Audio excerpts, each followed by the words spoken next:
Hey guys, in today's video, we are diving deep into two core concepts, types and queries in GraphQL.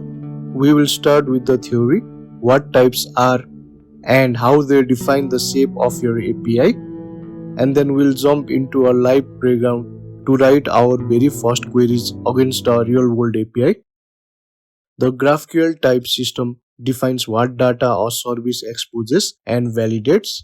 It specifies the shape of responses, the structure of inputs, and ensures operations are checked against the schema before execution. For example, in a simple e-commerce app, we might have types for product, user, and order. Let's break this down. Each type block defines an object. Inside we have fields like name and price. Each field has a type like string, float, or boolean. These are called scalar types because they represent single values. The exclamation mark means the field is non-null, so the API guarantees it always returns a value. The square brackets, like in order, define a list of other objects. This is how we create relationship. This field doesn't just return one order, it returns a list of them. This orders field links a user to all of their order objects. This means one user can have many orders, and this relationship is the foundation of the graph in GraphQL. It allows us to start at a user and then traverse the connection to ask for their fields, and then for each of their orders ask for the ID, total, and remaining fields of that order. In a single request, we can get data that spans across multiple related types. So this schema acts as a contract. It tells us exactly what our data looks like. The best way to understand this is to see it in action. So let's jump into a live playground and run our first query. We will be using the public countries GraphQL API. For that, we can search for countries.trevorblades.com. It's a free open API with a built-in playground, so you can follow along without any step. On the left is where we will write our queries. On the right, we will see the JSON response.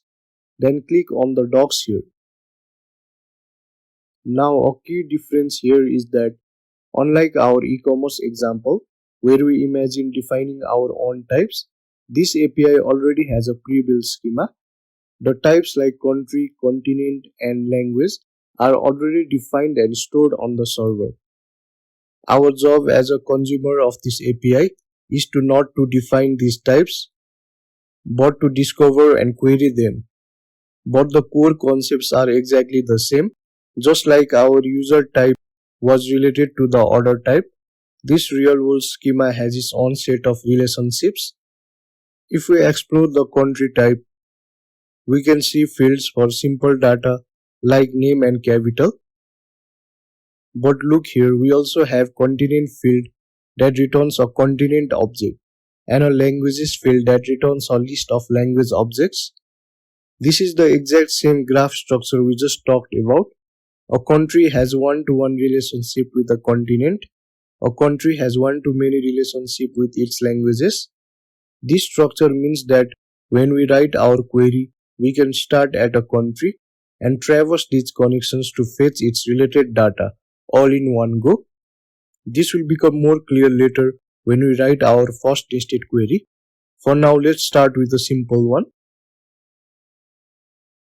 A GraphQL query is a read operation that selects specific fields on types validated against the schema. It can traverse related object to fetch everything needed in one round trip.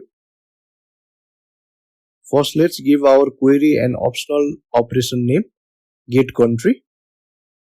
This is just a label for us to identify the query. We could name it anything or even omit it. So here you can see in the docs also the field is named country. It takes one required argument name code. The type of that code argument is ID.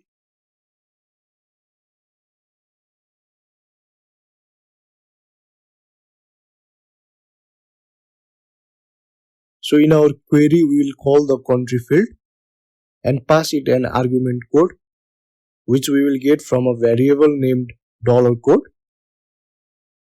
Here $code ID at the top declares a variable for our operation. and the country code semicolon dollar code passes that variable to the country field's code argument. Now inside the curly braces, we specify which fields we want back on the country object.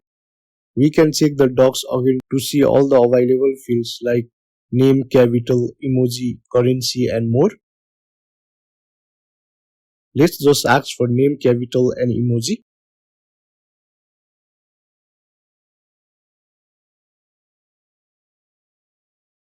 Finally, we need to provide a value for our code variable.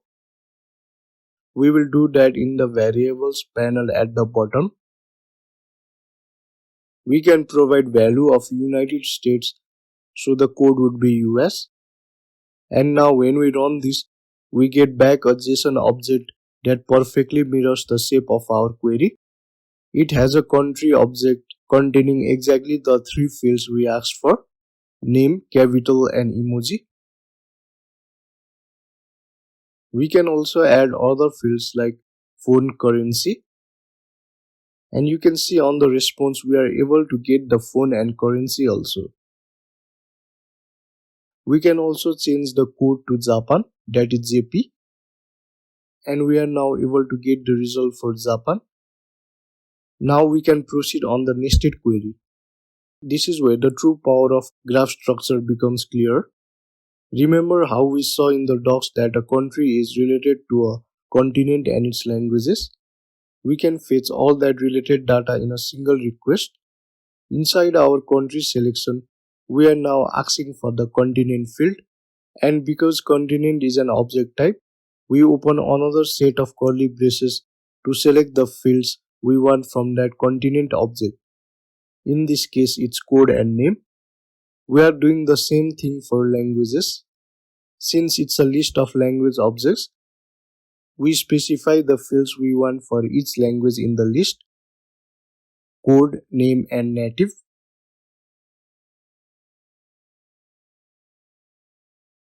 We are still using JP as our variable. Now when we run this, look at this response. In one single network request, we started at Japan, got its top level details like currency and name, and then traversed the graph to get its related continent object and a list of its language objects. The JSON response structure perfectly matches our nested query. This is what eliminates the problem of making multiple API calls to fetch related data, which is a common issue with traditional REST APIs. Since languages is a list field, the response is always an array.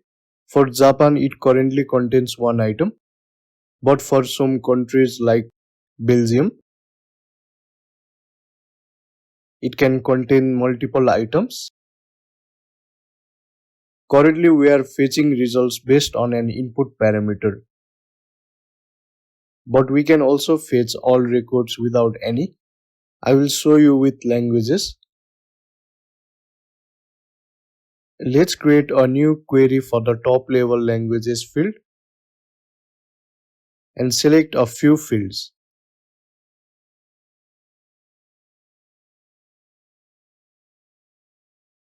Notice that this time I am not providing any code or other input arguments. The API retrieves all the results for languages. When we run this, we get a big array of language objects.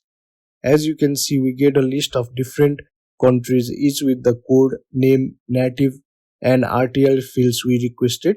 So in this way, you can also try out the other available queries you find in the docs to see how they work. And that's all for the GraphQL type system and queries. In this video, we have explained how the schemas type define the shape of your data and how queries allow you to request exactly the data you need, getting back a predictable response every time. Thank you guys for watching this video.